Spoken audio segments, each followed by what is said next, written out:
पिता परमेश्वर धन्यवाद देते हैं सुंदर समय के लिए। आज आपका वचन जो है सामर्थ के साथ आने वाला है पिता। हर एक शब्द में सामर्थ छुपा हुआ है। It's wrapped in power, every single word of father. जैसे प्रभुता के साथ ये सामर्थ आता है पिता, होने दो कि जीवन परिवर्तन आ जाए पिता, एक बेदारी आ जाए पिता, और हम जाने कि हम कौन है, हमारे पास क्या सामर्थ है, क्या शक्ति है, और प्रभुता करने के लिए ये वचन हमारे लिए काफी है। धन्यवाद पिता। हम साधारण लोग नहीं है, पर आज सीखे आपके वचन से, और पवित्र आत्मा धन्यवाद हमें ये प्रकाशन देने के लिए। यीशु मसीह के नाम में मांगते हैं, आमीन। ये बहुत ही सुंदर कहानी है जो आज हम सीखने वाले, बहुत ही खूबसूरत कहानी है। और यीशु मसीह के दो ही सवाल मुझे बहुत छूता है जब भी मैं पढ़ता हूँ। एक, क्या तुम भी मुझे छोड़ के जाओगे, और दूसरा, तू मुझे क्या कहते हो, या तुम मुझे क्या कहते हो।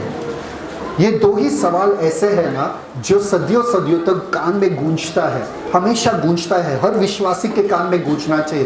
क्या तुम भी मुझे छोड़ के जाओगे, और दूसरा, तुम मेरे बारे में क्या सोचते हो, तुम्हें क्या लगता कि मैं कौन हूं। ये सवाल अहम है क्योंकि इस सवाल पे आपका पूरा अनंत काल टिका हुआ है।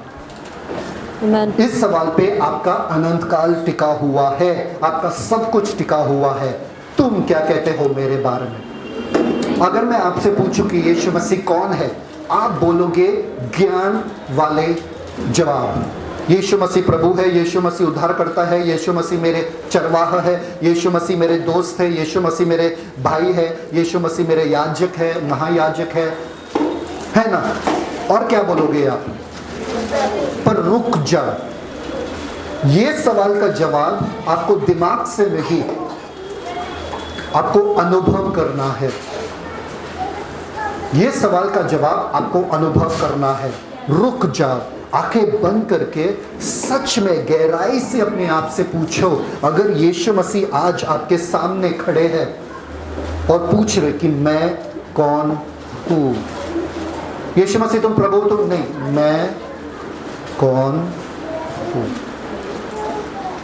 क्या आपको लगता है मैं प्रभु हूं क्योंकि पास्टर ने कहा, आपको लगता है मैं प्रभु हूं क्योंकि बाइबल में लिखा है, या आपने अनुभव किया है। क्या आप सच में जानते हो कि मैं कौन। हम चाहते कि लोग हमको समझे, हम चाहते कि कोई हमको समझे, हमारे दुख को, हमारे दर्द को, हमारे, ये सब बकवास है। आप भी खुद को नहीं समझते हो। समझना है हमें सिर्फ एक को, वो है यीशु मसीह, और वो समझना ही काफ़ी है क्योंकि उन्होंने हमें बनाया है, सिर्फ वो हमें समझते हैं और कोई नहीं समझ सकता। ना आपके पति, ना आपके पत्नी, ना आपके दोस्त, ना आपके मित्र, आपके अजीज मित्र भी आपको समझ नहीं पाएंगे।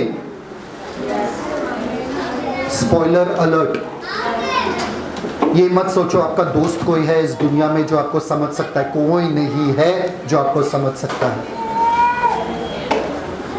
Okay, ready. बहुत सुंदर कहानी है। 16:15, मत्ती 16:15, खोलने की जरूरत नहीं है, हम यहीं पे पढ़ेंगे। सब लोगों का आंखें और ध्यान यहाँ पर, और ध्यान देना मैं क्या कह रहा हूँ। सबसे पहले यीशु, आगे पढ़ो। मत्ती 16:13। यीशु कैसरिया फिलिप्पी के देश में आकर अपने चेलों से पूछने लगा कि लोग मनुष्य के पुत्र को क्या कहते हैं। यीशु मसीह कहीं पे गए थे अपने शिष्य को लेकर। मैं वो जगह, वो स्थान आपको दिखाने वाला हूँ, अपने आंखों से देखना। और हम कभी ना कभी तो वहाँ पर जा भी सकते हैं। अगर हम इज़राइल जाएंगे तो वहाँ पर खड़े रहेंगे उस स्थान पे, ठीक है। यीशु मसीह अपने शिष्य के साथ जा रहे हैं। थोड़ा बैकग्राउंड समझो। अभी अभी उनका फरीसी सदुकी लोगों से थोड़ा वाद विवाद हुआ है, छल हो रहा है सब जगह।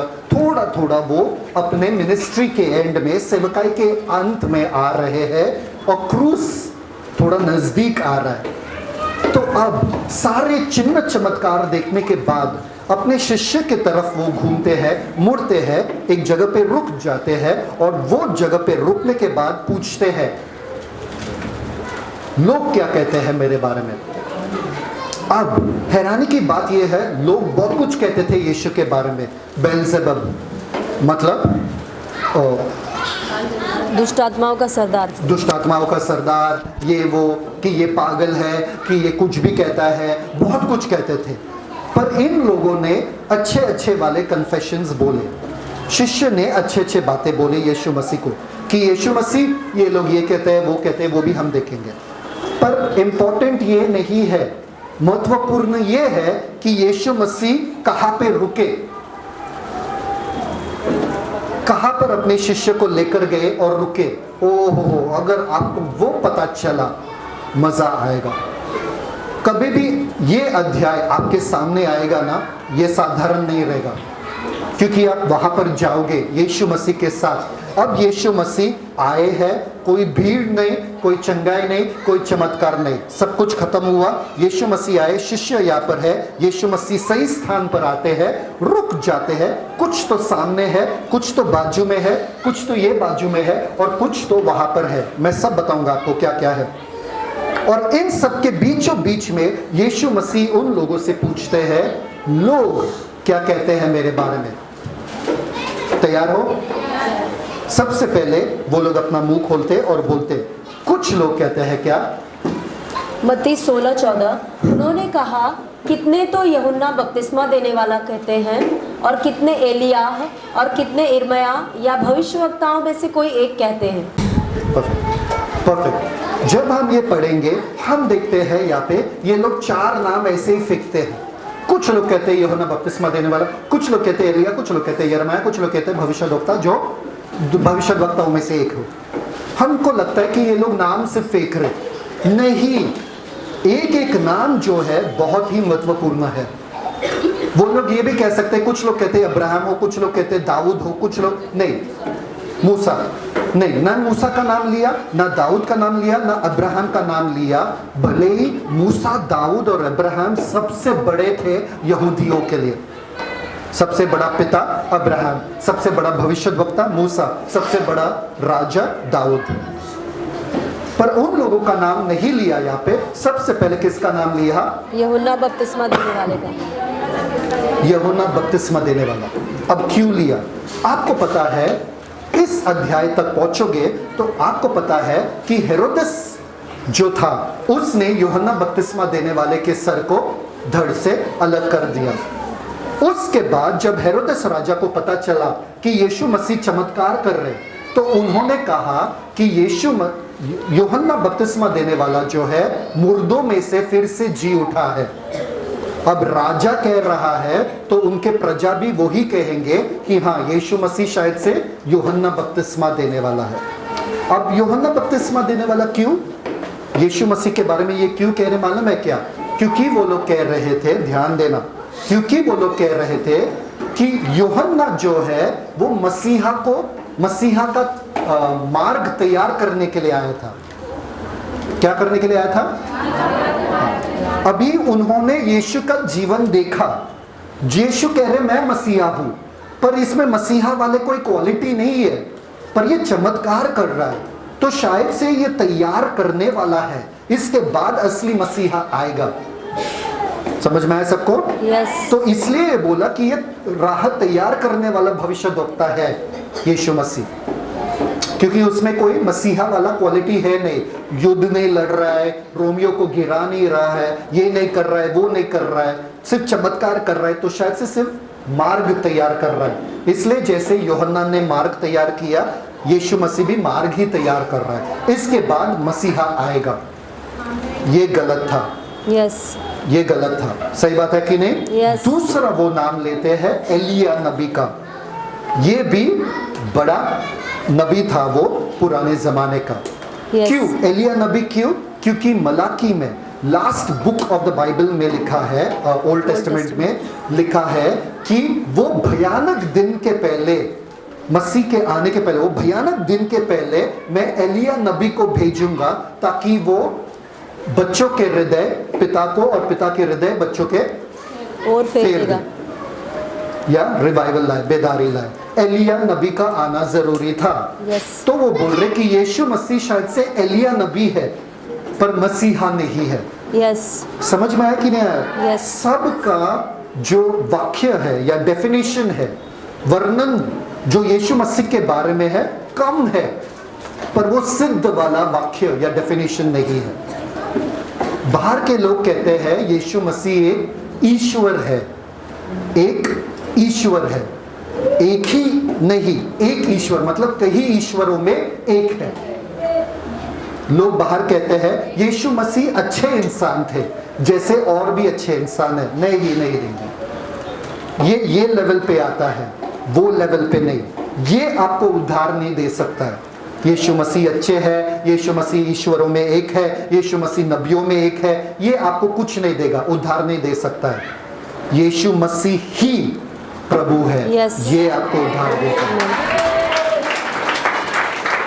तो जो कोई नाम ले रहे थे वो बोल रहे थे वो नहीं है, वो उनके पहले आने वाला उनमें से एक है।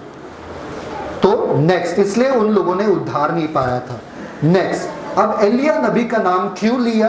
क्योंकि एलिया भी मसीहा के पहले आने वाला था, तो चमत्कार करने वाला बंदा था। ठीक है। अब जब भी यहूदी लोग आज भी पासओवर फीस्ट सेलिब्रेट करते हैं, फसह का पर्व सेलिब्रेट करते हैं, जहाँ पे वो रोटी तोड़ते हैं और सब कुछ करते हैं, वो एक कुर्सी छोड़ देते हैं अपने टेबल पे, मेज पे जब भी बैठते हैं वो एक कुर्सी छोड़ देते हैं। दिख रहा है वो एक कुर्सी? Yes.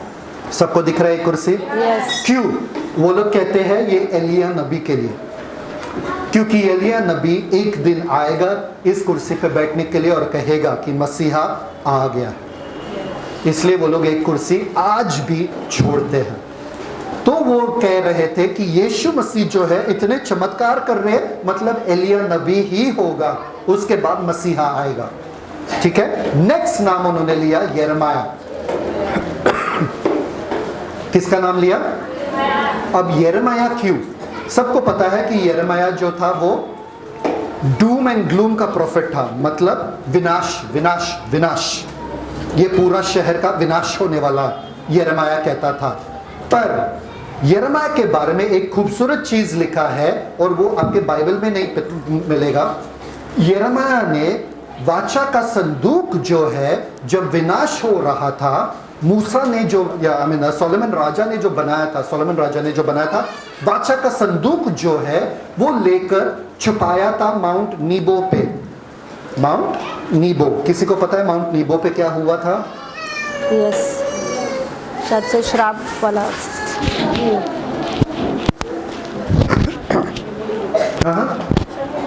Good job, clap for अनु। क्यों ताली बजा रहे? अनु ने क्या कहा? क्या मालूम, लेकिन सही मूसा कहा। का मृत्यु जहां पर हुआ वो माउंट नीबो है। क्या बात है, समझ में आया कि नहीं आया? तो जब विनाश हो रहा था, ये बंदे ने, यिर्मयाह ने वो वेदी का वो वाचा का संदूक लेकर माउंट नीबो में छुपाया।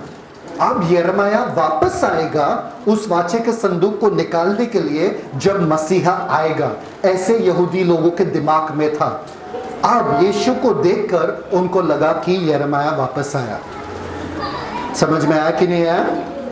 समझ में आया यहाँ तक? यस। तो किन तीन का नाम लिया? यूहन्ना, एलिया, यिर्मयाह। परफेक्ट। और कुछ उन्होंने कहा भविष्यद्वक्ताओं में से एक,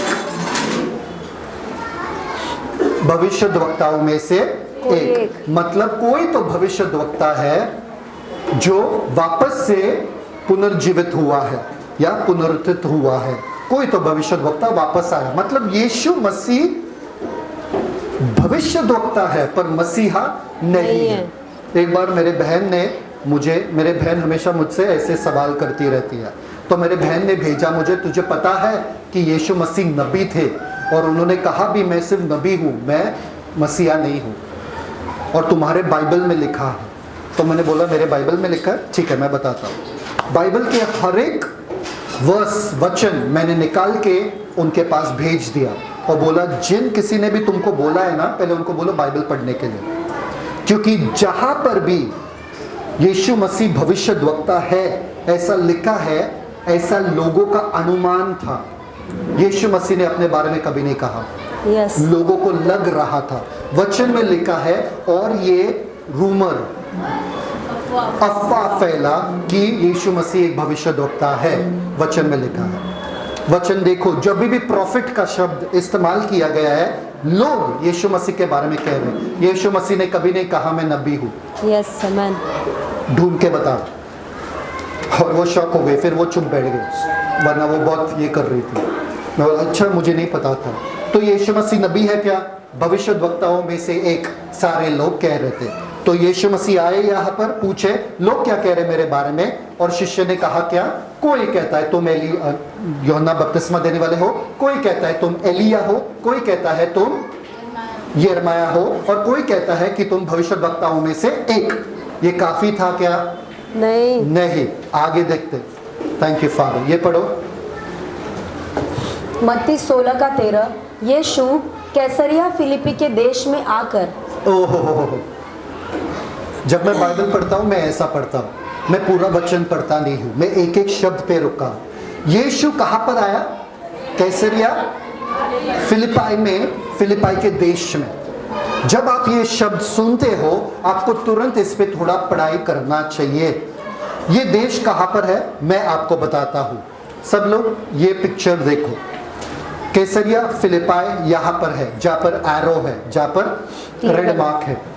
सी ऑफ गैलिली दिख रहा है सबको? गलील का समुंदर कहाँ पर है? नीचे। Lovely show them where it is. ये है, ठीक है। यर्दन नदी दिख रहा है? दिखाओ यर्दन नदी कहाँ पर है? मेरे को नहीं दिख रहा है। गलील सी के ऊपर ही देखो ना, जो ब्लू लाइन। ये यर्दन नदी है। समझ में आ रहा है? Yes. वो यर्दन नदी है, और यर्दन नदी गलील के सी से, समुंदर से और आगे भी जाता है। ठीक है। और दिखाओ उनको नाजरत कहा है, जहाँ पर यीशु मरियम को स्वर्गदूत मिला था। मिला नाजरत, ये नाजरत नगर है। ठीक है। और क्या दिखा सकते हो? और कुछ दिख रहे? कैपरनम दिख रहे? कैपरनम, जहाँ पर यीशु मसीह का घर था। कैपरनम, कफरनूम, यहाँ पर कफरनूम है। और कुछ दिख रहा है जो आपको समझ में आ रहा है? और कुछ दिख रहा है? नहीं, बस ठीक है। समझ में आया? तो पॉइंट अगेन, वेयर इज कैसरिया फिलिपाई? कैसरिया फिलिपाई वहां पर है, फिलिपी। समझ में आया सबको? कहां पर है? अभी इससे हमको क्या लेना देना, उधर है कि उधर है, मैप है, कहीं पे भी रहो, हमसे क्या लेना देना। यही तो इसलिए आपको वो मसाला नहीं मिलता है वचन से। अब मैं आपको बताता हूं। आपको पता है कन्याकुमारी कहां पर है? Yes. तमिलनाडु, कन्याकुमारी, केरला। Yes. कहां पर है? नीचे एकदम लास्ट। भारत पूरा बन जाता है और ऊपर कश्मीर है। सही बात है कि नहीं? कश्मीर के ऊपर वाला हिस्सा जो एकदम टॉप में है, वहां पर पहाड़ वगैरह है। सही बात है कि नहीं? पहाड़ है। Yes. जहाँ पर बर्फ वगैरह, पहाड़ वगैरह है। वैसे ही पहाड़ ऊपर के हिस्से में है, जिसे कहते हैं माउंट हरमोन, ऊपर के हिस्से में, जो कैसरिया फिलिपाई के ऊपर हिस्से में आता है। यस। ठीक है। वैसे ऊंचे ऊंचे पहाड़, माउंट हेरमोन में आपको दिखाऊंगा। ठीक है। ऊंचे ऊंचे पहाड़ वहां पर है। तो मतलब ये पूरे इजराइल देश है, और इजराइल देश के ऊपर वाले हिस्से में यीशु मसीह अब आए हैं। बहुत खूबसूरत है, मैं आपको बता, मुझे तो खूबसूरत लग रहा है। ठीक है। सुनो, इजराइल पूरा देश है, और एकदम ऊपर वाले हिस्से में अब यीशु मसीह आए अपने शिष्य के साथ, और बोले लोग क्या कहते हैं मेरे बारे में। और आगे देखो, मैं आपको कुछ चित्र दिखाने वाला हूं। कोई भी बताओ मुझे, यहां पर कोई जाना चाहेगा क्या? सबसे पहले कब जाएंगे बताओ? सबको पसंद आ रही है? यस। ठीक है। नेक्स्ट वाला चित्र शायद से हाँ, जाना है पक्का? ओके। नेक्स्ट दिख रहा है? नदी दिख रहा है, बहते हुए नदी भी। यस। ये है शुरुआत यर्दन नदी का, ये है शुरुआत बहुत सारे नदियों का। ठीक है। और यहां पर आकर यीशु मसीह ये सवाल पूछ रहे। सब लोग आंखें खुले हैं सबके? यस। कहां पर आकर? यहाँ पर। कितना खूबसूरत जगह है। अभी ये मूड में रहकर कोई भी अच्छा जवाब ही देगा। अच्छा, एकदम अच्छा ठंडी हवा आ रहा है, क्योंकि जब निचले हिस्से में थे वो लोग तो बहुत गर्मी रहता था वहां पे। अब बर्फीले पहाड़ों के पास आ रहे वो लोग। मैं आपको वो पहाड़ भी दिखाऊंगा। वो पहाड़ ये है, दिखाओ उनको कि कैसरिया फिलिपी का यहाँ पर है नीचे, वहां पर कैसरिया फिलिपी, यहाँ पर यीशु मसीह खड़े। माउंट हरमोन दिखाओ कहाँ पर है?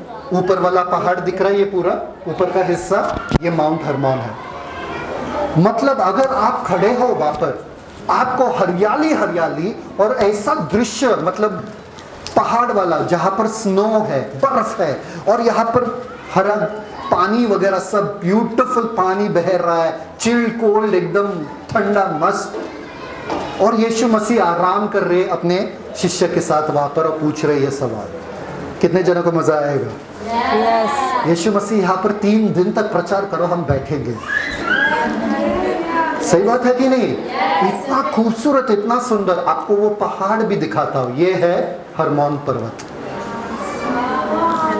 ये नजारा उन लोगों को दिख रहा था वहां से। कितने जनों को जाना है? मजा आ रहा है ना? यस। ये होता है सब कुछ जो सही चल रहा है दुनिया में। ऐसे जगह पे किसी को मसीहा की जरूरत नहीं है। अगर ऐसे जगह पे आप रहते हो, किसी को उद्धारकर्ता की जरूरत है क्या? नहीं भाई, जीवन तो सुंदर चल रहा है, एकदम मस्त, एकदम बढ़िया, सबसे खूबसूरत जगह है, यहीं पे आराम करेंगे हम लोग। सही बात है कि नहीं? यस। बहुत सारे जनों को लगता है दुनिया में कि उनका जीवन मस्त चल रहा है, मसीहा की जरूरत नहीं है, उद्धारकर्ता की जरूरत नहीं है। यीशु मसीह सही जगह पर लाए शिष्य को, बोले आरामदायक सब कुछ है यहाँ पे, हाँ हाँ हाँ, अब बोलो मसीह के बारे में, तुमको मसीह चाहिए क्या? समझ में आ रहा है? यीशु मसीह जो सवाल पूछते हैं सही मौके पे, सही जगह पर, ज्ञानी है यीशु मसीह, बुद्धिमान है। अब पूछते, आराम आ गया सबको, अब सुकून है, अब बोलो मसीह। मसीह क्या? दुख दर्द क्या? क्रूस वूस क्या है? छोड़ो सब, यहीं पे रहते हैं हम लोग। सही बात है कि नहीं? कोई पीड़ा में रहेगा क्या यहाँ पे? कोई वेदना में रहेगा? कोई झगड़ा करेगा अपने पति से? ठीक है, मूड ही अच्छा रहेगा, हमेशा मूड अच्छा रहेगा। कोई मच्छर नहीं यहाँ पे, कोई कुछ नहीं, कोई कीड़े मकोड़े कुछ नहीं, सबको पसंद है। ठीक है, अब आगे बढ़ते हैं। तैयार? कम ऑन, आज मैं मजा करने वाला हूँ। I am going to enjoy myself. Ready? ठीक है। जब मैं प्रकाशित वाक्य आपको सिखा रहा था, तभी मैंने आपको बोला था 2 सामर्थ है, 2 सामर्थ है 17 अध्याय में, 18 अध्याय में। 17 अध्याय में क्या है? राजनीति, और 18 अध्याय में क्या है? धर्म या रिलीजन, जिसे हम कहते हैं। शैतान 2 सामर्थ्यों का इस्तेमाल कर रहे जो ये पूरे दुनिया को चला रहे। ठीक है, ध्यान देना यहाँ पे। सबसे पहला सामर्थ्य क्या है? दूसरा मजहब, जिसे हम कहते हैं धर्म। सब लोग हैं यहाँ पे? ठीक है, सबसे पहले राजनीति का देखते हैं। सब लोग तैयार है? Come on. वो जगह से बाहर नहीं आए शायद से अभी तक। कौन वो जगह में है अभी तक? Thank you father. Ready? Start. राजनीति मतलब ये जो जगह जहां पर यीशु मसीह खड़े थे, वो ना केवल खूबसूरत था, पर राजनीति का बेस था। बेस का मतलब मालूम है? मूल। यहां पर राजनीति का सबसे बड़ा स्तंभ उस जमाने का था। ये बंदे को देखो, ये बंदा कौन है पता है आपको? मैंने बोला आज मैं मजा करूंगा। ये बंदा नीरो ने, ये बंदा जो है, इसका नाम है शासक फिलिपुस। क्या इसका नाम है? शासक फिलिपुस। फिलिपुस, इसका नाम है फिलिपुस। अब फिलिपुस कौन है पता है आपको? यस। कौन है फिलिपुस? राजा। राजा है। शिष्य? किसका शिष्य? फिलिपुस जो था वो बेटा था हेरोद राजा का। वो ही हेरोद जो यीशु को मार डालना चाहता था जब वो बच्चा था। सबको समझ में आया? यस। उसका बेटा फिलिपुस था। अब फिलिपुस ने क्या किया? फिलिपुस ने यहाँ पर एक महान मंदिर बनाया, एक महान ऐसा भवन बनाया। किसके लिए? कैसरिया के लिए। किसके लिए? कैसरिया के लिए। कैसरिया के लिए। मैं बताऊंगा ये कैसरिया कौन है, ठीक है? कैसरिया के लिए। पर एक और कैसरिया कहीं और पे था, इसलिए उसने अपना नाम पिछले भाग में जोड़ दिया, फिलिपुस, फिलिपी उसका नाम रख दिया। इसलिए कैसरिया जो फिलिपी ने बनाया। कैसरिया कौन था? रोमियो का सबसे बड़ा प्रधान। तो कैसर, समझ में आया? कैसर, जो कैसर का है कैसर को दो, जो परमेश्वर का है परमेश्वर को दो, यीशु मसीह ने कहा, याद है सबको?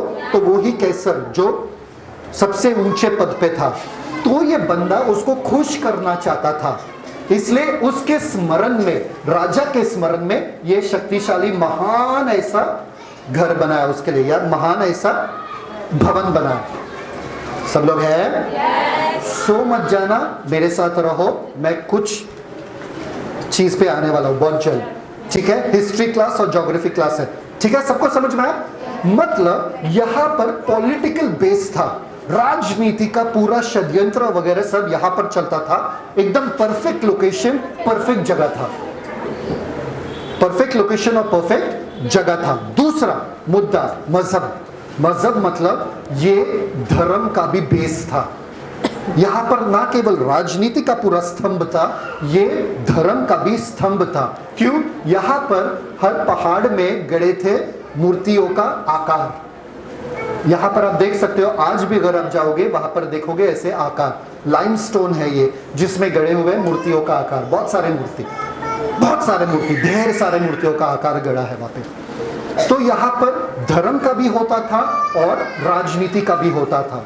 ऐसे जगह पर यीशु मसीह लाए इन दोनों को, धर्म का भी और राजनीति का भी, दोनों का। समझ में आया कि नहीं आया? ये समझ में आ रहा है आपको? राजनीति का भी आ रहा है और धर्म का भी आ रहा है। दोनों का प्रभाव इस स्थान पे था जहां पर यीशु मसीह अपने शिष्य को लाए और पूछ रहे कि क्या लोग कह रहे हैं मेरे बारे में। मतलब क्या तुम पॉलिटिक्स से प्रभावित होंगे कि राजनीति क्या चल रहा है? क्योंकि राजनीति कहता है कि कैसर जो है वो परमेश्वर है, वो मसीहा है। धर्म कहता है कि बहुत सारे मसीहा है। तुम क्या कहते हो? Oh come on, don't sleep. मत सोना, वरना मैं अमित से बोलूंगा पीछे गद्दे लगा दो, सो जाओ आराम से। पर जहां पर राजनीति कह रहा है कि कैसे, आपको पता है उस जमाने में क्रिस्तियों के ऊपर सताव क्यों हो रहा था? उनको सिर्फ एक शब्द कहना था, यीशु मसीह मसीहा नहीं है, कैसर मसीहा है, कैसर उद्धार करता है, बस इतना ही कहना था।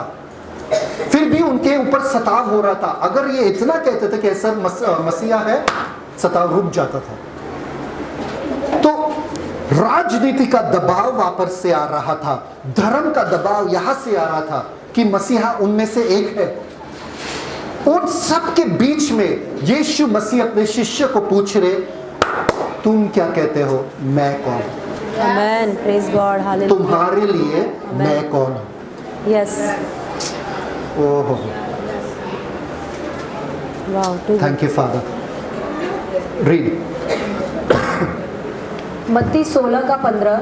उसने उनसे कहा, परंतु तुम मुझे क्या कहते हो? परंतु मुझे फर्क नहीं पड़ता है, कोई मुझे यूहन्ना बुला रहा है, कोई मुझे एलिया बुला रहा है, कोई मुझे यिर्मयाह बुला रहा है, कोई मुझे भविष्यद्वक्ताओं में से एक बुला रहे हैं।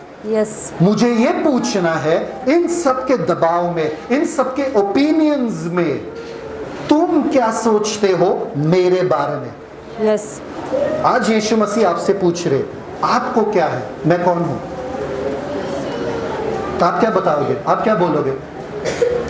वही ज्ञानी वाले आंसर्स, या आप अनुभव करके बताओगे, यीशु मसीह तुम मेरे प्रभु हो?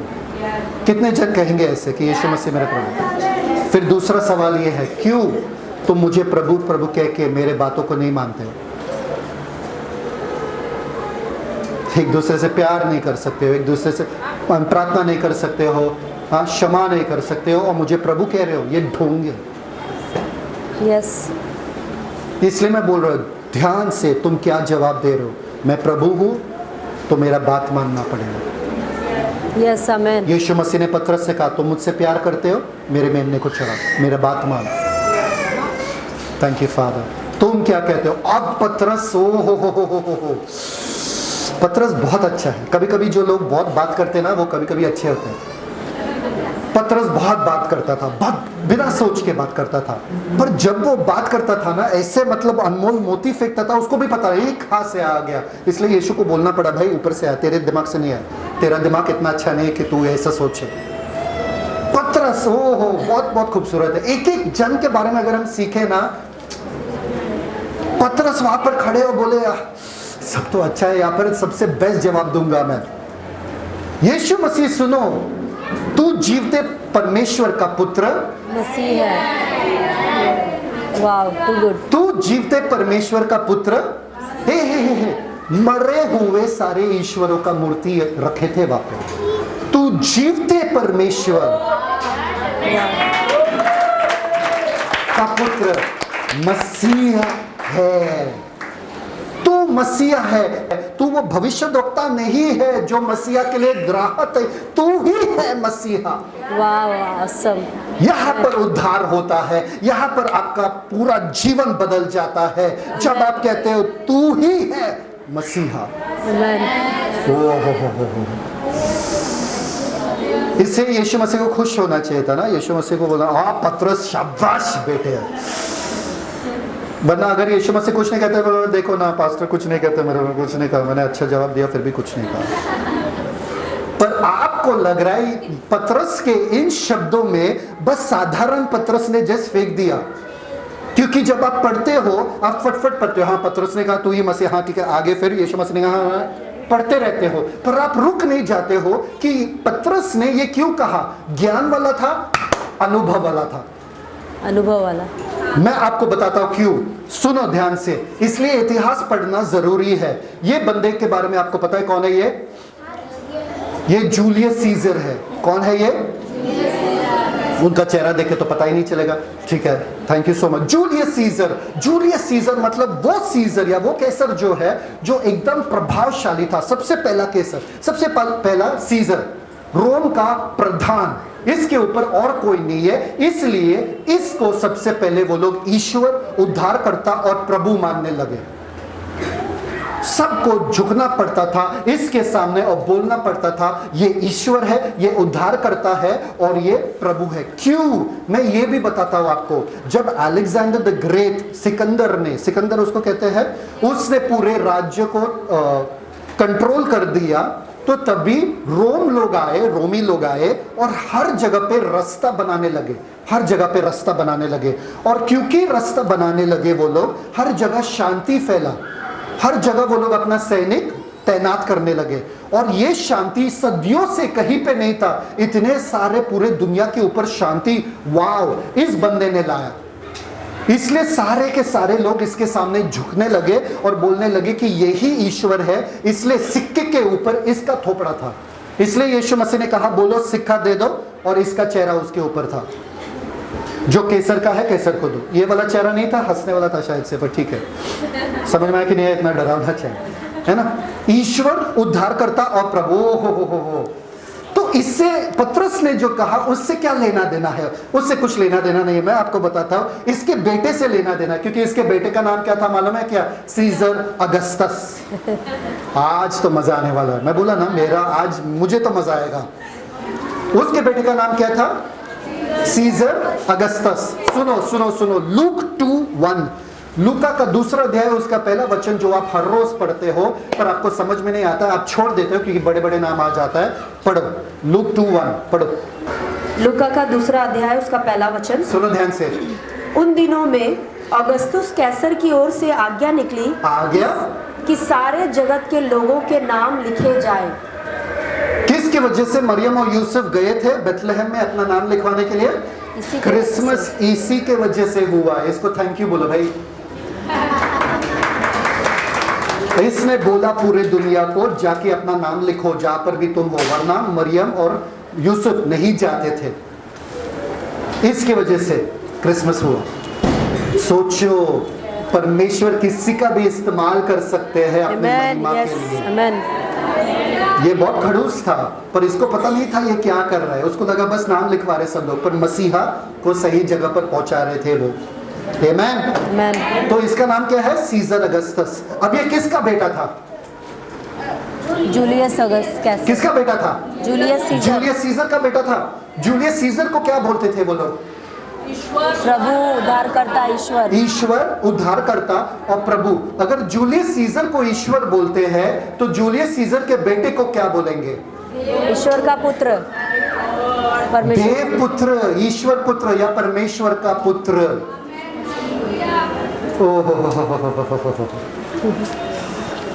वो लोग इसको उद्धारकर्ता मानते थे, मसीहा मानते थे और प्रभु मानते थे, और इसका नाम पड़ा था परमेश्वर का पुत्र या देव पुत्र। समझ में आ रहा है आपको? अब एक मिनट, पूरा दुनिया कह रहा है ये देव पुत्र है। पूरा दुनिया क्या कह रहा है? देव पुत्र कौन है? परमेश्वर का पुत्र कौन है? ये ईश्वर का पुत्र कौन है? ये मसीहा कौन है? ये उद्धारकर्ता कौन है? ये प्रभु कौन है? ये और क्या होता है? पतरस क्या कहता है? तू जीवते परमेश्वर, तू जीवते परमेश्वर का पुत्र मसीह है। वो कैसर नहीं, तू परमेश्वर का पुत्र है। पर सिर्फ परमेश्वर का नहीं, जीवते परमेश्वर। अभी जीवते क्यों बोला? क्योंकि ये जो कैसर था वो मरे हुए ईश्वर का पुत्र, क्योंकि इसका बाप मर चुका था।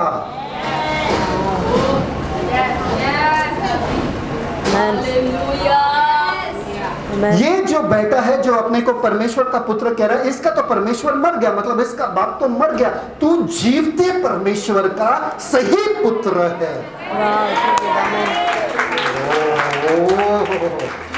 अब पतरस से प्यार आ रहा है, और तू ही मसीहा है, तू ही उद्धार करता है। वो थैंक यू जीसस। अब पता चल रहा है आपको पतरस ने असली में क्या कहा। इसलिए कोई वो ऐसा ही शब्द नहीं है, इसलिए यीशु मसीह भी चौंक गया, बोले भाई ये तेरे दिमाग से तो नहीं आया। कभी कभी बेवकूफ लोग भी अच्छे अच्छे बातें कह जाते हैं तो हमको लगता है भाई कहाँ से आया, इतना ज्ञान वाला बात आपने कहा कैसे? ठीक है, पढ़ो, देखो यीशु चौंक गए। मत्ती 16:17।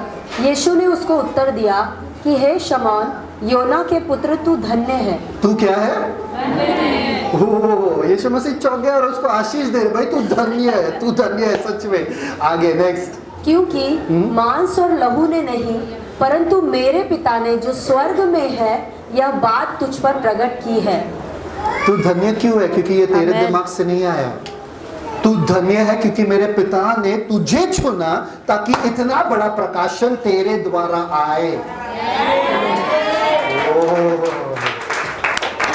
पहले पतरस को लगा तू धन्य है, नहीं इसलिए क्योंकि परमेश्वर ने तुझे चुना।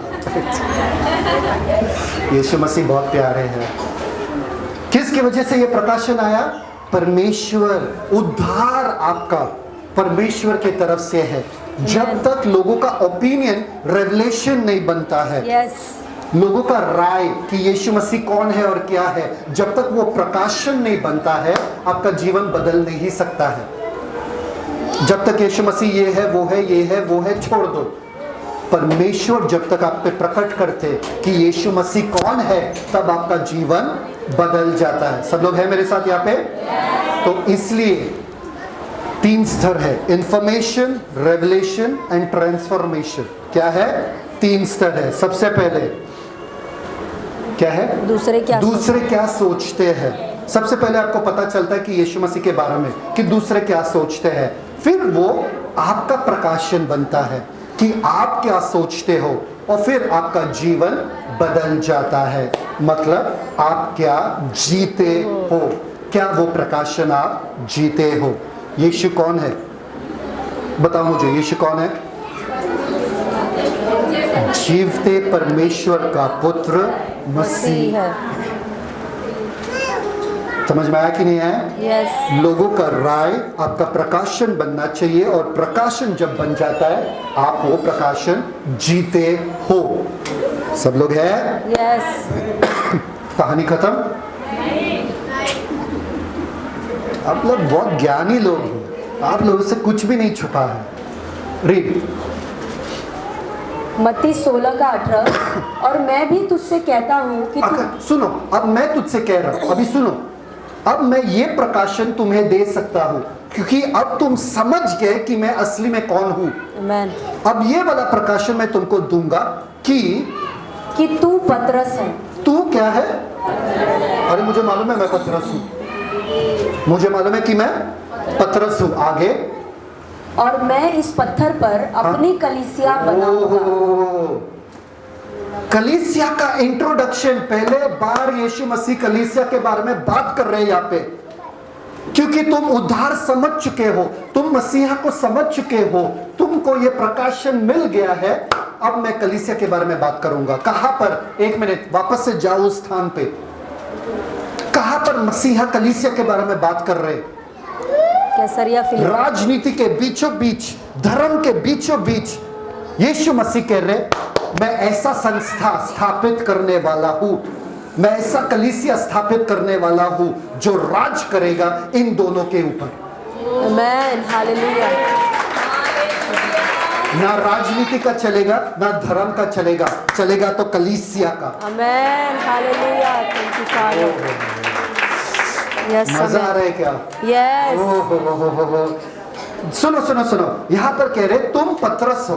पतरस का जो यूनानी शब्द है वो पेत्रोस है। पेत्रोस का मतलब क्या है? छोटा वाला पत्थर।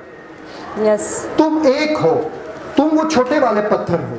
ये प्रकाशन सभी पे आने वाला है, और जब वो सब लोग जुड़ जाएंगे एक कलीसिया बनेगा। और मेरा कलीसिया जो है मुझ पत्थर पर, वहां पर पत्थर लिखा है पेट्रा, ग्रीक में वाव। पेट्रा लिखा है। क्या लिखा है यूनानी में? पेट्रा।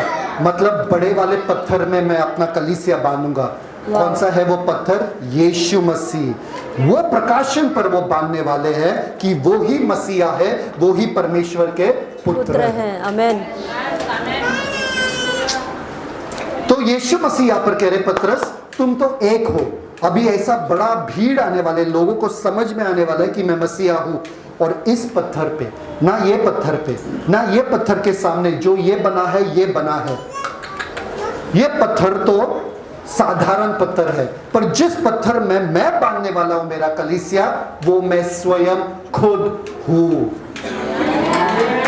पौलुस कहता है वो नींव बन चुका है, और वो नींव ऐसे फाउंडेशन पे बन चुका है, और वो फाउंडेशन और कोई नहीं, मैं ही हूं, यीशु मसीह। खड़े हैं कहां पर? पत्थर वाले पहाड़ के सामने, जहां पर सब जगह पत्थर है, जहां पर राजनीति, जहां पर मजहब, दोनों पत्थर पे ही बने हुए हैं। इन पत्थरों पे नहीं। पतरस सुन सुन सुन, तुम अपने आप को देखोगे, तुमको लगेगा मैं तो छोटा सा पत्थर हूं इन सारे पत्थरों के बीच में। पर तुम्हारी काबिलियत को मत देखना, क्योंकि तुम्हारे ऊपर नहीं, मेरे ऊपर इस कलीसिया को मैं बांधने वाला हूं। ये कलीसिया ऐसे पत्थर पे बनेगा जो कभी भी नाश नहीं होगा। Beautiful beautiful, oh Jesus is awesome. जब आप बाइबल पढ़ते हो ना, एक एक कहानी के पीछे ना ऐसा मसाला छुपा हुआ है ना कि आपके, इसलिए तो सदियों सदियों तक बाइबल के करीब भी कोई किताब नहीं आ सकता है। आप दूसरे किताब पढ़ोगे आप बोर हो जाओगे, वापस नहीं पढ़ोगे। शायद से 4 बार, शायद से 5 बार, वापस पढ़ोगे ही नहीं, वो किताब छोड़ दोगे। आपको सब पता है, बाइबल ही ऐसा किताब है 1000 बार पढ़ो तो भी कम है। यस। सब लोग जो नहीं पढ़ते हैं उनको पता ही नहीं कि मैं क्या कह रहा हूँ। पढ़ो। मत्ती 16:18, मैं इस पत्थर पर यानी प्रकाशन पर अपनी कलीसिया बनाऊंगा। कौन सा प्रकाशन पर? कि तू जीवते परमेश्वर का पुत्र मसीह है। मतलब राजनीति और मजहब जो दुनिया के सामर्थ के बीचों बीच, वहां पर घोषणा किया यीशु मसीह ने कि मेरा सामर्थ मेरे कलीसिया के द्वारा मैं फैलाऊंगा। बीचों बीच राजनीति और मजहब के बीचों बीच कलीसिया वाला सामर्थ आ गया। हे कौन सा कलीसिया मालूम है क्या? यही वाला, जिसके बाद आप हो। पूरे राजनीति को हिलाने वाला, पूरे धर्म को हिलाने वाला, उनको मुंह तोड़ जवाब देने वाला, ये कलीसिया। और ये यीशु बांध रहे, और ये उस पत्थर पे बना हुआ है, पेत्रा पत्थर पे, कि कोई तोड़ नहीं सकता है, कोई हिला नहीं सकता। यस, आमेन। ओहो, क्योंकि वो घर पत्थर के ऊपर बना था। जब तूफान आया, जब बाढ़ आया, तो भी वो घर नहीं गिरा नहीं। आमेन। ये वो कलीसिया है, इसलिए प्रभु को धन्यवाद दो। आमेन। पढ़ो। Thank you Jesus. मत्ती 16 का कहानी खत्म नहीं हुआ, अब मजेदार वाला आ रहा है। और मैं भी तुझसे कहता हूँ कि तू पतरस है और मैं इस पत्थर पर अपनी कलीसिया बनाऊंगा और अधोलोक के फाटक उस पर प्रबल न होंगे। ओह कम ऑन यार, मैं अपना कलीसिया बांधूंगा। ओके, और क्या? अधोलोक के फाटक। सब लोग ध्यान देना यहाँ पे, अधोलोक के फाटक क्या? किस पे प्रबल नहीं होंगे? मतलब अगर मैं कलीसिया हूं, मुझ पे प्रबल होगा क्या अधोलोक का फाटक? तो यीशु मसीह ने अधोलोक का फाटक क्यों कहा? अधोलोक का फाटक मतलब क्या? ऐसे ही शब्द बस फेंक दिए वहां पे, ऐसे ही ओ मैं बताता हूँ आपको ना, इसलिए पर जब वहां पे वो स्थान पे जहाँ पर यीशु मसीह गए, अपने शिष्य को लाए, ओ ठंडी हवा, ठंडा ब्रीज, ओके, ओ पानी बह रहा है, ओ बहुत सुंदर है, अच्छा हवा आ रहा है वगैरह सब। ओ मैं राजनीति को देख रहा हूँ यहाँ पे, मैं धर्म को देख रहा हूँ यहाँ पे, हम लोग खड़े हैं यहाँ पे और अच्छा लग रहा है, ठीक है, ओके। यीशु मसीह यहाँ पर स्थापना करने वाले हो आप, कलीसिया का घोषणा किया आपने कि कलीसिया स्थापित होने वाला, पर किसके सामने? किसके सामने? यीशु मसीह यहां पर एक शब्द फेंकते, अधोलोक के फाटक। ऐसे ही फेंक दिया क्या? नहीं, मैं आपको बताता हूं, जहां पर वो लोग खड़े थे, वापस चले जाए, देखो यहां पर खड़े थे, सब लोग देखो ध्यान से, यहां पर खड़े थे, अधोलोक का फाटक देखना है आपको, ये है अधोलोक का फाटक। आप लोग सोचेंगे अधोलोक का फाटक मतलब यहां से नरक जाते क्या? ओह, ये जगह को अधोलोक का फाटक कहा जाता है। उस जमाने में सारे लोग इसे अधोलोक का फाटक कहते थे। क्यों? क्योंकि दुष्ट आत्माएं यहां से अंदर जाती थी और दुष्ट आत्मा यहां से बाहर आती थी, उन लोगों का मानना था।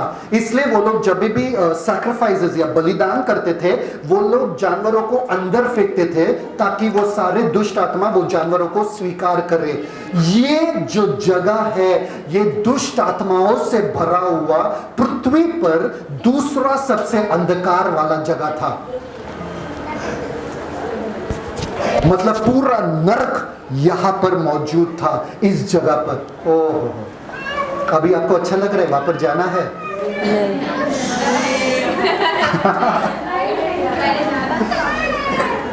देखो, ये सबसे घिनौना, सबसे डरावना, सबसे गंदा वाला जगह था।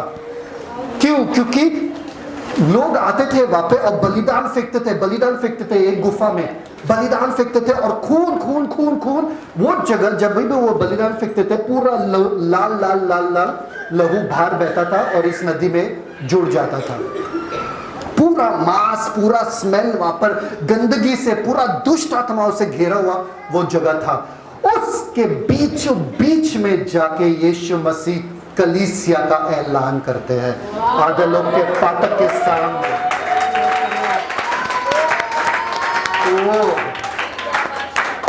मैंने कहा था, प्रकाशित वाक्य में मैंने कहा था, राजनीति और धर्म के पीछे किसका हाथ है? शैतान का हाथ है। शैतान का भी यहाँ पर ही बसेरा था और उसके सामने खड़े होके अपने शिष्य के साथ बोले, मैं कलीसिया बांध रहा हूं और अधोलोक का फाटक कुछ भी नहीं कर पाएगा।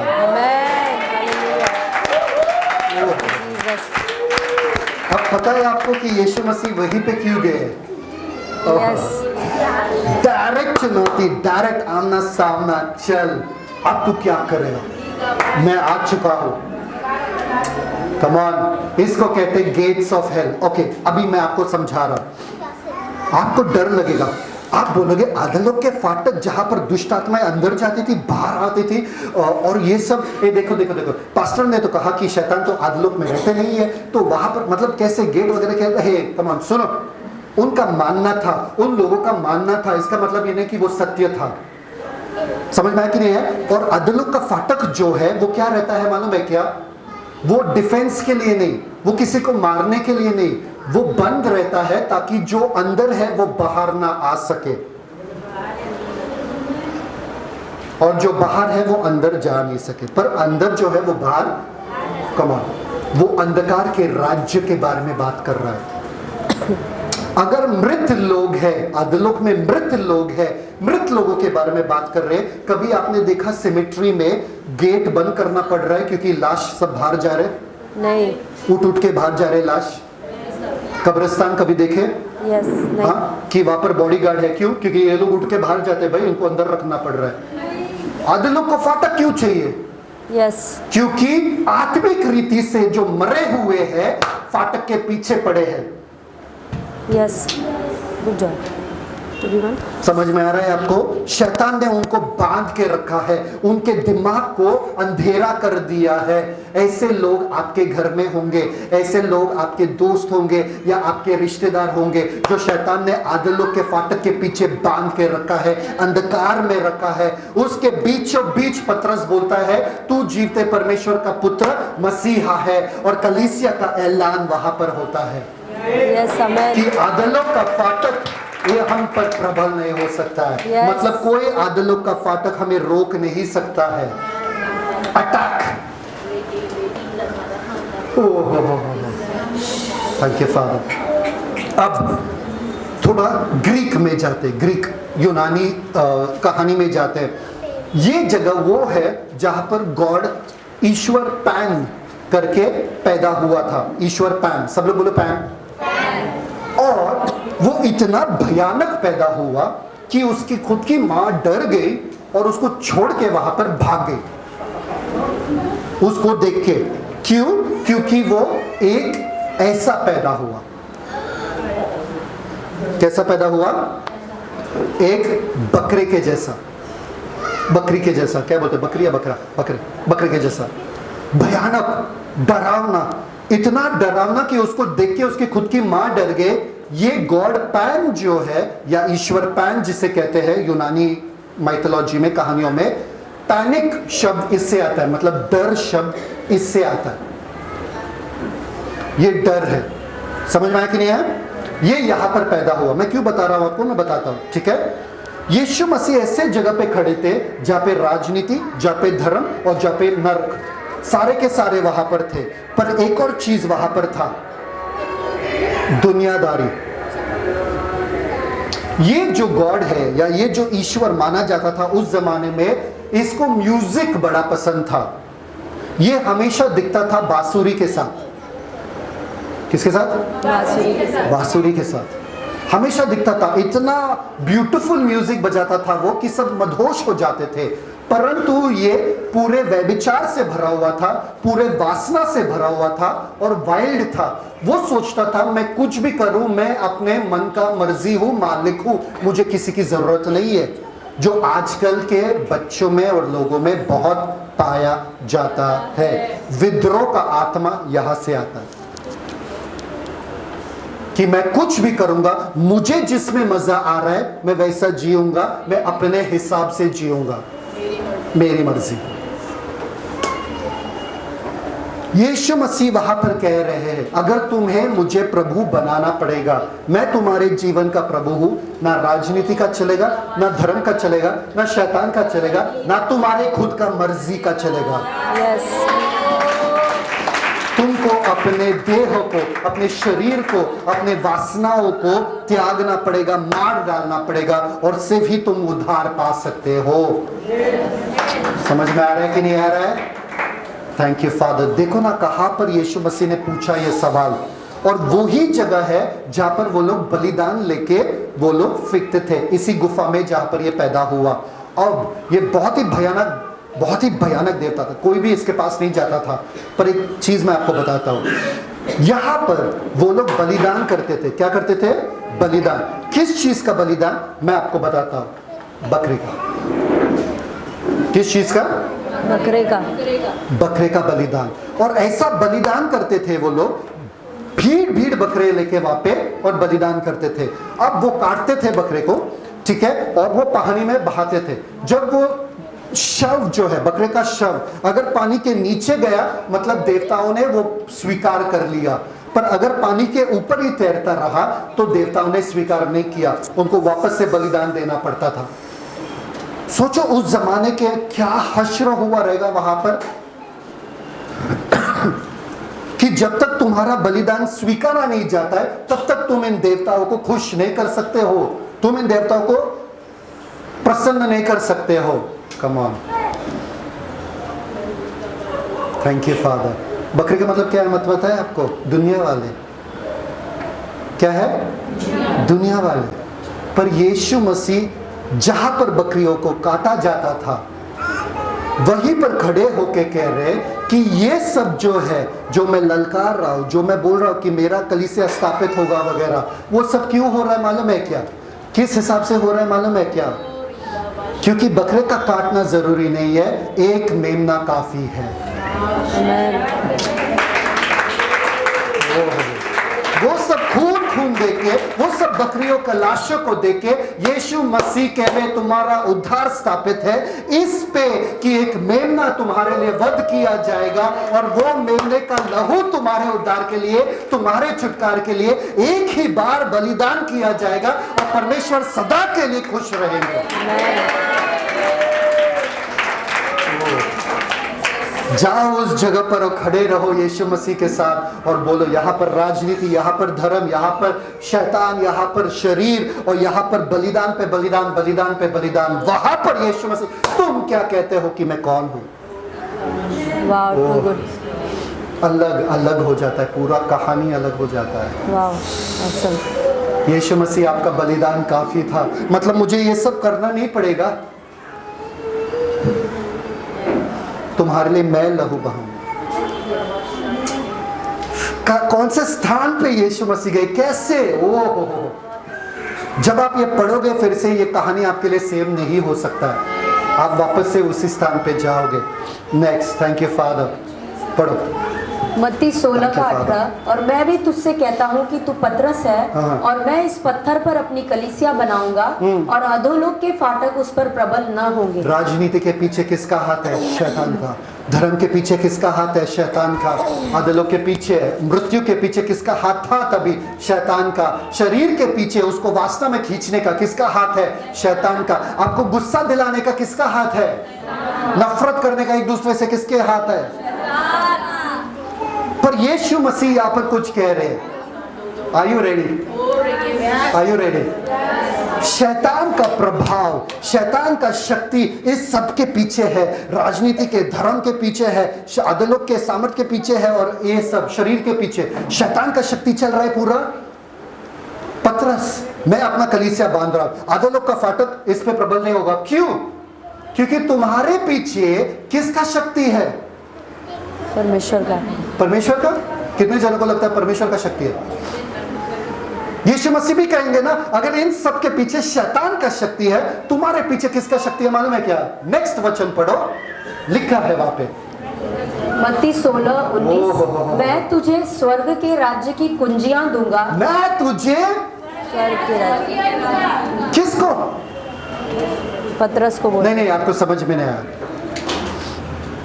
मैं तुझे मेरे घर की कुंजी दे रहा हूं क्या? मैं तुझे मेरे धरती का कुंजी दे रहा हूं क्या?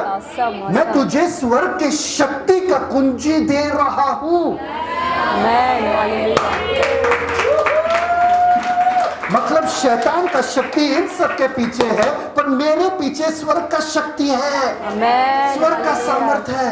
Thank you Jesus. ए पतरस, अपने आप को मत देखना कि आप छोटे से पत्थर हो। मैं तुझे कुंजी दे रहा। कुंजी का मतलब मालूम है क्या? अधिकार। यस, आमेन। मैं दे रहा हूँ अधिकार। ओ कम ऑन, देखो देखो देखो कि क्या? और जो कुछ तू पृथ्वी पर बांधेगा, जो कुछ तू कहेगा सही नहीं है, वो स्वर्ग में बंधेगा। स्वर्ग भी कहेगा वो सही नहीं है, वैसा ही होगा। आगे। और जो कुछ तू पृथ्वी पर खोलेगा, जो कुछ तू आजाद करेगा, वो बोलेगा ये ठीक है, वो स्वर्ग में खुलेगा। वाह! किसके सामने? शैतान के सामने। शैतान, अब तक तेरा राज चल रहा था, तुझे लग रहा है कि ये राजनीति का चलता है यहाँ पे, ये लोग जो कहते हैं वो होगा और ये लोग जो नहीं कहते वो नहीं होगा। तुझे लगता है क्या धर्म का चलेगा? ये लोग कह रहे जो नहीं होगा, जो होगा वो होगा। कलीसिया जो कहेगा वो होगा, और कलीसिया जो कहेगा नहीं होगा वो नहीं होगा। Thank you. कौन कहता है? स्वर्ग कहता है। कौन स्वर्ग? पिता जो स्वर्ग में, ओ जिसने पृथ्वी को बनाया, जिसने तुझे बनाया। सुन, नर का फाटक सुन, तू कुछ भी नहीं कर पाएगा, तुझसे बढ़कर कोई आया है और तुझे बांध चुका है। अपने आप को कमजोर समझते हो? अब जाओ ना घर पे जाके रो लो।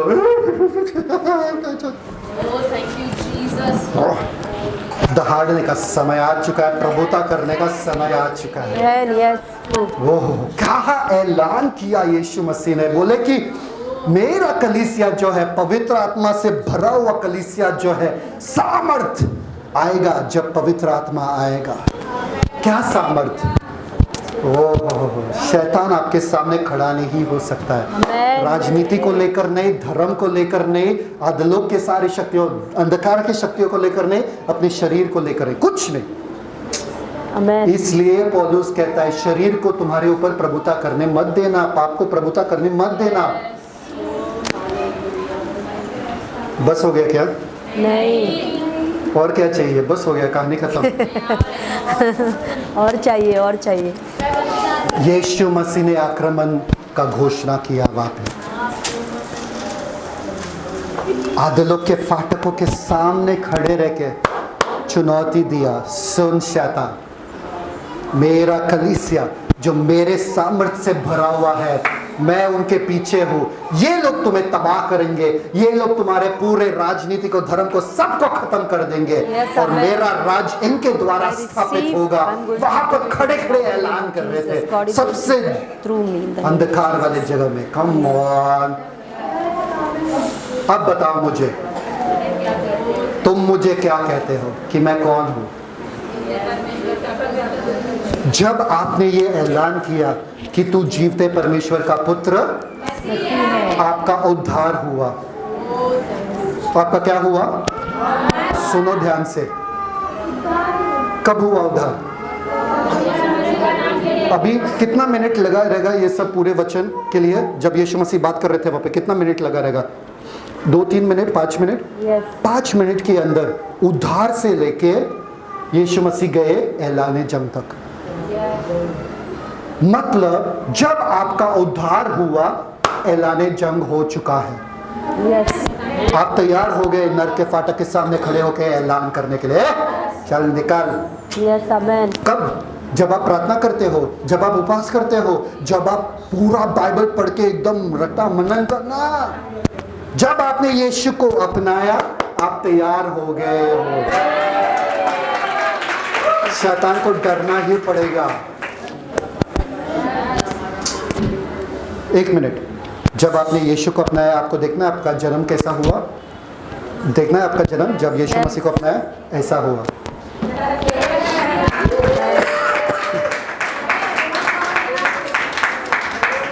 आपका जन्म ऐसा हुआ, पर आपका जन्म एक और जैसा हुआ। मालूम है कैसा? मैं आपको दिखाता हूँ। ऐसा। भले हम छोटे हैं पर हम खतरनाक हैं। ये मत सोचो कि हम बच्चे हैं। बच्चों से तुझे प्रसन्नता मिली थी, उनके द्वारा तू अपने नाम की महिमा करे। बच्चों से, बड़ों को आने की जरूरत नहीं है, बच्चे काफी है तेरे लिए यार। बच्चे से गोलियत को मराया। कम ऑन, बच्चे से गोलियत को मराया है ना? Come on. कोई कमजोर है क्या यहाँ पे? कोई निर्बल है, कोई बेबस है, कोई लाचार है, कोई मेरा जीवन में जिंदगी और परमेश्वर, कोई है यहाँ पे? नहीं। कौन है यहाँ पे? बंदूक लेके तैनात, परमेश्वर का वचन लेके तैनात। आमेन। यस। अब ध्यान देना, जो जगह बहुत खूबसूरत था, कितने जनों को लगा कहानी खत्म हुआ? नहीं। चलो चलो चलो, कहानी खत्म हुआ, ठीक है। जो जगह सबसे खूबसूरत लग रहा था बाहर से, अंदर ही उतना ही अंधेरा था वहां पर। सबसे अंधेरा, दूसरा अंधेरा जगह पूरे दुनिया में, पृथ्वी पर, वहां पर था। आप सोचते रहेंगे, मुझे मालूम है आपको पूछना है पहला वाला कौन सा है। थैंक यू पूछने के लिए। मैं अब नहीं बताऊंगा, मैं फिर कभी बताऊंगा। और फिर मैं ये भी बताऊंगा आपको क्या यीशु मसीह वहां पर गए और वहां पर कुछ हुआ क्या, वो भी बताऊंगा आपको फिर कभी, अगर परमेश्वर ने चाहा तो, ठीक है। दूसरा सबसे अंधेरा वाला जगह पूरे दुनिया में यहाँ पर था, जहां पर ऊपरी हिस्से में शैतान अपना गढ़ बनाना चाहता था। उसके घर में घुसकर ऐलाने जंग यीशु मसीह ने किया। आमेन। आप देखो ना, पहाड़ों के ऊपर मंदिर रहता है। हाँ, पहाड़ मतलब सबसे ऊंचे स्थान पे अपना आराधनालय रहना चाहिए लोगों का, है ना? बाहर वाले लोगों का, वो लोग भूल जाते हैं अपना मंदिर कहाँ पर है। हम लोग कहाँ पर बैठे हैं? स्वर्गीय स्थानों पर। स्वर्ग से कुछ और ऊंचा है क्या?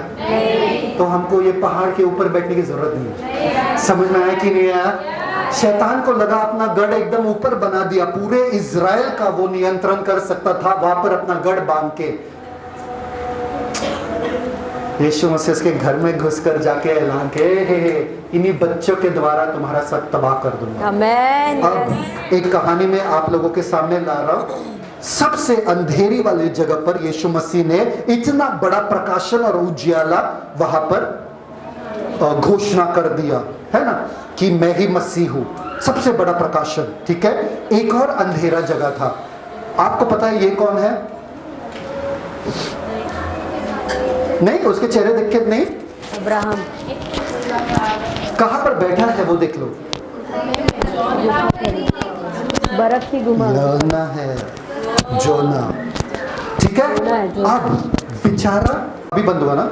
हाँ, बेचारा, ये बंदे का कसूर क्या है? ये तो अच्छा खासा अपना जीवन जी रहा था। परमेश्वर आए, भाई सुन उठ, लेने वाला नहीं, मेरे को नहीं जाना। भागता है, पैसा भरता है, तारशीश जाता है, वो बोट पकड़ के, शिप जहाज पकड़ के जाता है। वहां पर तूफान आता है और वो बोलता है लोगों को, अरे मेरे वजह से मेरा मालूम है मेरा परमेश्वर छोड़ नहीं रहा है, मेरे पीछे पड़ा है वो, ठीक है, फेंक दो मुझे। बोले हाँ फेंक दो, फेंक दे। सब शांत, पानी शांत हो गया। सबको पता है ये कहानी। मेरे पास एक ही सवाल है, अगर परमेश्वर को योना को वहां पर भेजना था तो वो पानी में फेंककर एक लकड़ी के ऊपर बिठाकर लेके जा सकते थे। वो लकड़ी पे सो के पहुंच सकते थे। ऐसे गंदे तरीके से क्यों उल्टवाया, वो भी समुद्र के। एक तो मच्छी से ही बास आता है और मच्छी के उल्टी बनकर आप बाहर आ रहे हो, कैसा अच्छा लगेगा क्या? सोचो आप मीटिंग में जा रहे हो और सब लोग, परमेश्वर का बड़ा जन भविष्य वक्ता आ रहा है, किधर परमेश्वर का भविष्य वक्ता आ गया, क्या एंट्री मारा इसने, ये प्रचार करेगा अभी जाके, इसको देख के ही लोग पश्चाताप कर देंगे, इतना बास मार रहा है, तू जा निकल, हम पश्चाताप कर देंगे। बेचारा क्यों? परमेश्वर मछली के पीठ पे बैठ के जाओ ना, मच्छी के अंदर जाके क्यों? ओहो, ये बंदा गया था किधर? असीरिया में प्रचार करने के लिए। जा जा जा, क्यों नहीं जा रहा? इसको जाना ही नहीं है। थैंक यू फादर, आपको बहुत कुछ मिलने वाला है, ठीक है। Are you ready? ये बंदा गया और प्रचार किया। क्या प्रचार किया? पढ़ो। अब से 40 दिन के बीतने पर निनवे उलट दिया जाएगा। 3 दिन तक वो चलता गया। एक दिन पूरे शहर में जाके प्रचार किया। आज से 40 दिन सबको ये वाला प्रचारक अच्छा लगता है, अरे इसका तो 30 सेकंड में ही खत्म हो गया, ये प्रचार तो रहना चाहिए हर संडे। सोचो इसका प्रभाव इससे ज्यादा है। सिर्फ इतना बोल के पूरा शहर बदल गया, यहाँ पे बोल बोल के भी लोग क्या बोले बदल रहे। आमीन। ये इतना ही बोला और पूरा शहर बदल गया। यहाँ तक कि गाय भैंस बैल भी उपवास करने लगे। मतलब इतना बास मार रहा था इसके वजह से नहीं पर उसके प्रचार की वजह से सारे के सारे। ऐसा कभी किसी शहर में ऐसा बेदारी और रिवाइवल आया ही नहीं। आपको हैरानी होगी ना, इसलिए तो बाहर रुक के देख रहा था ये लोग नाश क्यों नहीं, ये लोग नाश क्यों, ऐसे मैंने प्रचार किया। पर योना को पता नहीं कि कुछ तो हुआ था। सबसे अंधकार वाले जगह पर परमेश्वर को मालूम है कि वो क्या चल रहा है वहां पे। वो जरिया इस्तेमाल करता है, वो जगह का इस्तेमाल करता है अपने सबसे बड़ा प्रकाशन लाने के लिए। मैं कहता हूं आपसे कि उन लोगों ने योना का प्रचार क्यों सुना? इसलिए नहीं क्योंकि वो बास मार रहा था, इसलिए नहीं क्योंकि उन्होंने बस इतना छोटा सा सरमन प्रीच किया और चला गया।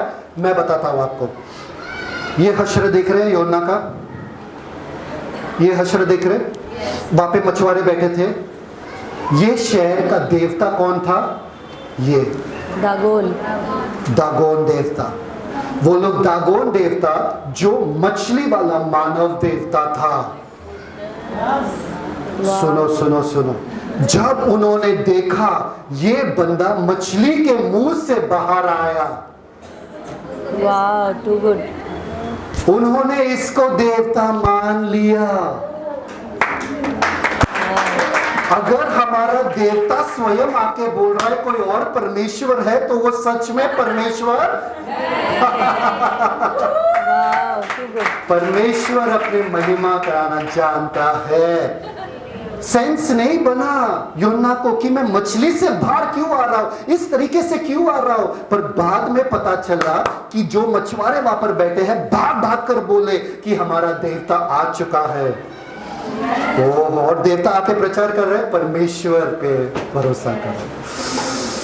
सबसे अंधकार वाला, सबसे वो जरिया आपको पता नहीं चलेगा। यीशु ने ये पूरे अंधकार की चीज को इस्तेमाल किया अपने सबसे बड़ा प्रकाशन बोलने के लिए।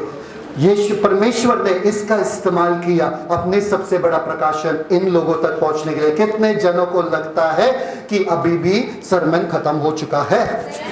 ओहो, सबसे अंधकार, सब लोग बोलो सबसे अंधकार, गहरा अंधकार जहां पर है। इसलिए यशायाह में भविष्यवाणी किया गया था क्या, जो लोग अंधकार में चल रहे थे, जो लोग अंधकार में चल रहे थे उन्होंने बड़ा उजियाला देखा। ओहो, आपके घर में जो लोग अंधकार में बैठे हुए हैं अब उनको बड़ा उजियाला देखने का समय आ गया है। आमीन। जितना आपको लग रहा है नामुमकिन है, जितना आपको लग रहा है घोर अंधकार इन लोगों के जीवन में, उतना ही बड़ा उजियाला अब चमकने वाला है वहां पर। और जो लोग घोर अंधकार में भरे हुए मृत्यु के देश में रहते थे उन पर ज्योति चमकी। ज्योति किधर चमकी? हाँ, उन पर क्या ज्योति, उन पर क्या ज्योति चमकी। ज्योति को चमकना जरूरी है। इसलिए आपको वहां पर जाके घोषणा करना पड़ेगा, सबसे बड़ा ऐलान करना पड़ेगा क्या, कि यीशु मसीह कौन है। यस, वो प्रकाशन ही सबसे बड़ा ज्योति है जो चमकेगा उस घोर अंधकार में। और आपको याद रखना है कि स्वर्ग का कुंजी आपको दिया गया है, स्वर्ग का अधिकार आपको दिया गया है। और कितने जनों को लग रहा है कि खत्म हुआ?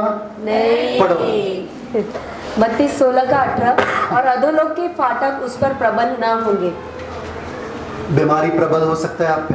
नहीं। गरीबी नहीं। डर नहीं। चिंता नहीं। कुछ भी टेंशन वगैरह सब? नहीं। हाँ, thank you father. Last story पक्का, एक लास्ट स्टोरी, हाँ चलेगा। यीशु मसीह वहां पर खड़े थे, आधोलोक का फाटक यहां पर था, ठीक है, फाटक है ना, गेट है ना, गेट तो बंद है। चाबी मुझे किसका मिला है? गेट का नहीं, चाबी मुझे मिला है किसका? गेट जब भी बंद करते हो आप बाहर से बंद करते हो कि अंदर से? बाहर से। अंदर से भाई, अगर आप अंदर हो तो अंदर से बंद करोगे ना, ताकि बाहर वाले ना आए अंदर, ठीक है, वरना बाहर तो ताला तोड़ के तो आ सकते हैं, अंदर से ज्यादा मजबूती रहेगा। सही बात है कि नहीं? तो यीशु मसीह उस अधोलोक के फाटक के सामने खड़े। अब एक कहानी है पुराने नियम में सैमसन का। कितने जनों को सैमसन के बारे में पता है? यस। वो बॉडी बिल्डर, हाँ, वो बॉडी बिल्डर नहीं था, उसके पास मसल नहीं था, उसके पास परमेश्वर का आत्मा था। Yes. वो एकदम अमित के जैसा ही था, पर पवित्र आत्मा से भरा हुआ था, इसलिए सब कुछ कर सकता था, ठीक है, Yes. सब कुछ कर सकता है, ठीक है। तो सैमसन एक बार गाजा गए थे। कहाँ पर? गाजा गए थे, और उन्होंने कहा मेरे दुश्मन यहाँ पर है, मैं जा रहा हूँ। और जब वो जा रहे थे दुश्मनों ने बोला ये सैमसन को कुछ भी करे ये हारता नहीं है, इसमें इतना शक्ति है। इन्होंने अपने सारे खेतों को जला दिया, इन्होंने अपने को गधे के जबड़े से मार दिया, बहुत तंग कर रहे हैं ये सैमसन। चलो इसको बुलाते हैं अपने शहर में और उसको पकड़ते वहां पर। तो उन्होंने क्या किया, सैमसन गया शहर में, सब लोग ध्यान देना यहाँ पे। यस। सैमसन गया शहर में, और जब वो गया रात के अंधेरे में सारे लोग छुपे हुए थे दुश्मन, और उन्होंने कहा सारे जो गेट्स है, जो फाटक है वो बंद कर दो। और फाटक उस जमाने में बड़े रहते थे, ऐसे वाले, कैसे? ऐसे बड़े बड़े फाटक रहते थे, बंद कर दो, सुबह आते ही बाहर हम उसको पकड़ लेंगे क्योंकि फाटक तो बंद है। सैमसन आया, देखा इधर कोई नहीं है, किधर है सारे दुश्मन वगैरह, कोई नहीं है। सुबह सुबह गया वापस फाटक के पास, फाटक का गेट बंद था, तो उसने क्या किया मालूम है क्या? उखाड़ दिया गेट। ये गेट का साइज ये है, देखो कितना बड़ा गेट है, दिख रहे सबको? Yes. और कितने छोटे लोग हैं। और अगर आपको पता है उस जमाने के गेट इतने कमजोर नहीं रहते थे। वो शहर का गेट था, ठीक है, फाटक था, ये बाजू का वो पत्थर। आज अगर आप किले पे जाओगे, वसाई किले पे वगैरह अगर आप जाओगे, आप ऐसे बड़े बड़े गेट्स देखोगे। सैमसन गया, देखा यहाँ पर दुश्मन वगैरह नहीं है। सैमसन ने क्या किया, चलते चलते देखा गेट बंद है, खोला भी नहीं, पुश भी नहीं किया। पहले खोलो, ताला तोड़ो, कुछ तो करो ना, उठा लिया, गेट ही उठा लिया, उखाड़ लिया। अब शहर पूरा नंगा बैठा है पीछे, कभी भी दुश्मन आके आक्रमण कर सकते। सब डर गए, भाई अपना गेट ही चुरा के लेके गया, ये ऐसा बन रहा है।